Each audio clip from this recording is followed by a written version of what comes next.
Welcome, everyone, to another episode of Beyond the Hood with Tractor Zoom. I'm your host, Andy Campbell, and today we are covering a special episode of Trends in 10. We've now completed the first 3 months of 2025, and it has been one hell of a ride in the ag industry.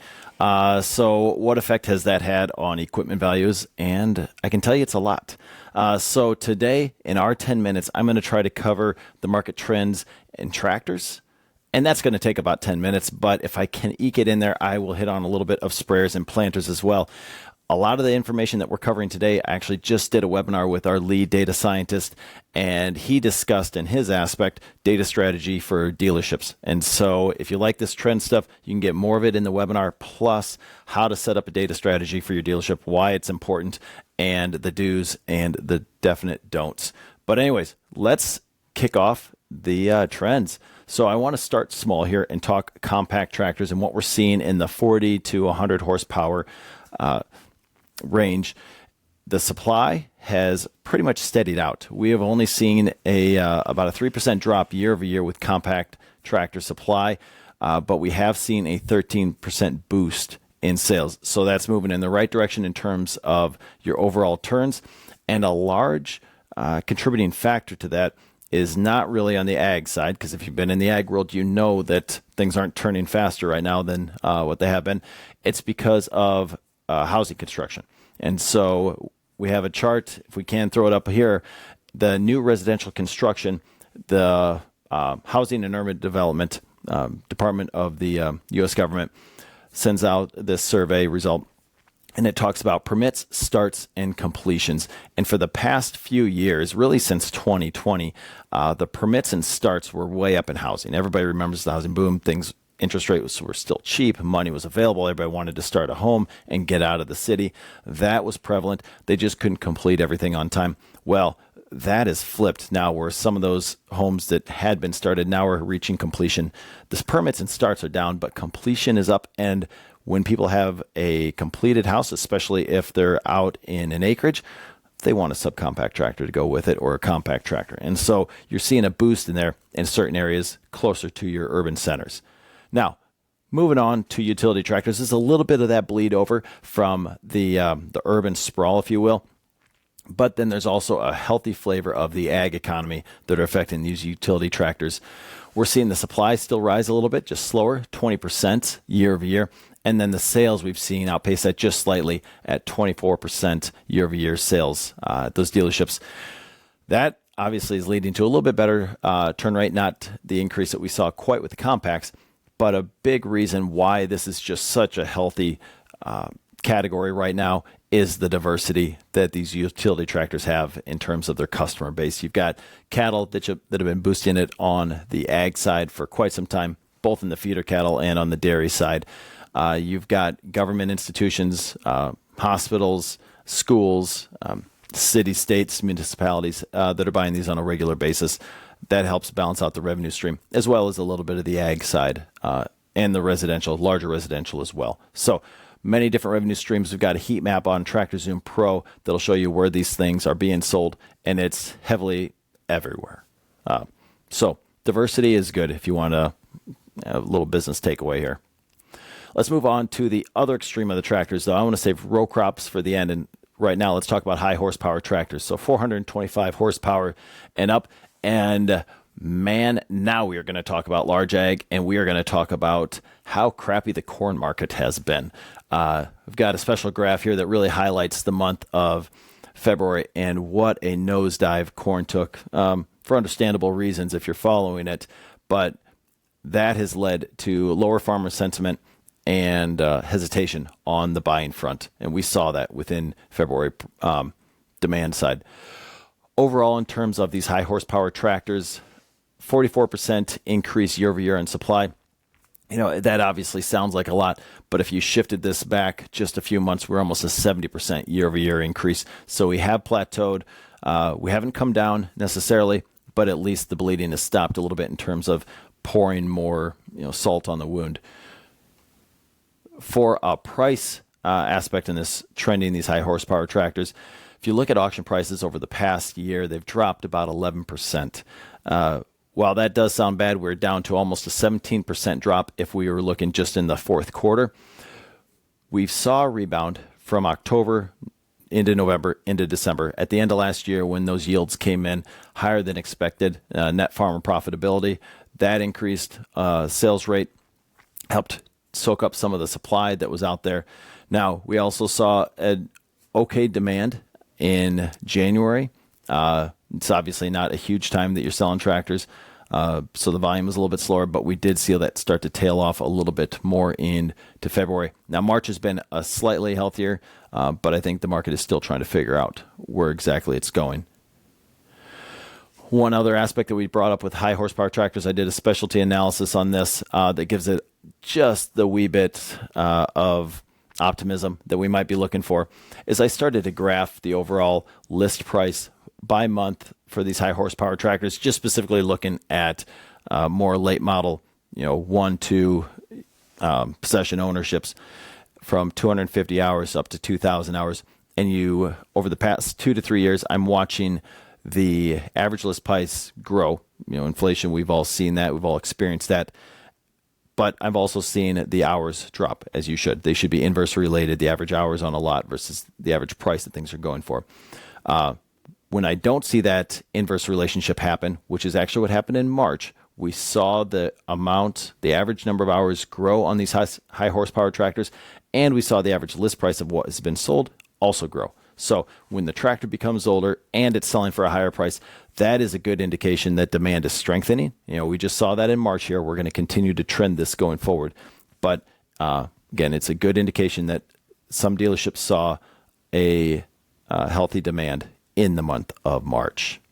Okay, I told you I was going to try to eke in a little bit of self-propelled sprayers. Let's try to do that.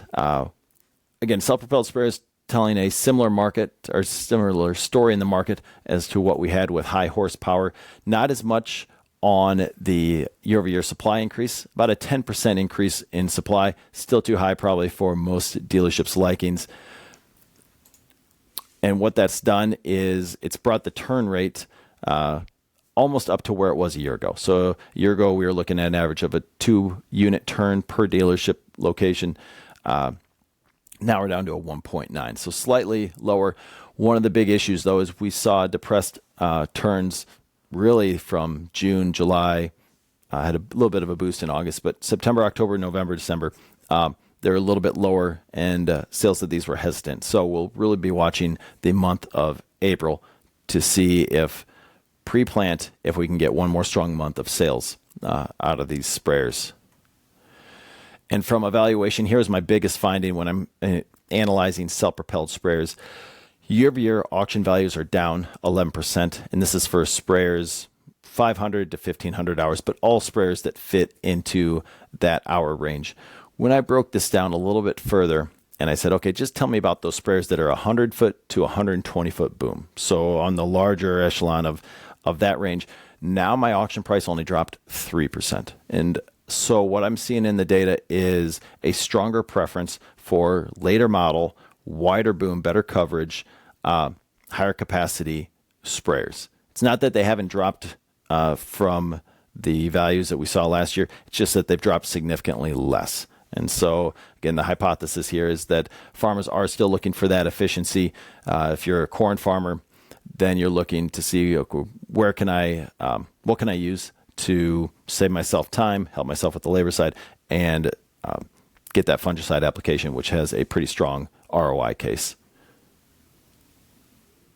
Okay, now row crop tractors. With row crop tractors, 300 to 425 horsepower category right now, I saw a 33% year-over-year increase in the supply that's out there. The turn rate has been relatively steady. Again, like a lot of people experienced last year, a slight depression of that turn in the summer months, a bit of a boost going into October, November, December, and then that slowly tailed off again. January, February is a bit of a cold, literally and figuratively, month for a lot of the dealerships that we're tracking. So that was rough, but we have seen stronger demand boost up in the month of March. Again, bringing us pretty much to where we were this time last year, at least for the month. Overall auction prices, similar story to the high horsepower tractor where we kind of bottomed out in the market in the summer of 2024. We've been rebounding since then, but still down about 6% year over year with those auction values. And again, I always like to dive into the data a little bit deeper to find some kind of nuance. And here's an important point for the dealerships that are out there trying to figure out, do we hunker down and just, tighten their belts? We're going to try to get through this downturn in the ag economy, or is there a bright spot, something that we can take advantage of and actually start to thrive in this market? And so I pulled up a graph of the net farm income that the USDA puts out every year. And they have the net farm income in terms of farm-related net farm income. And then they also have the government payments that are on top of that. Some years it's minimal. Some years it's a lot. In 2020, we had almost $46 billion in net farm income from the government.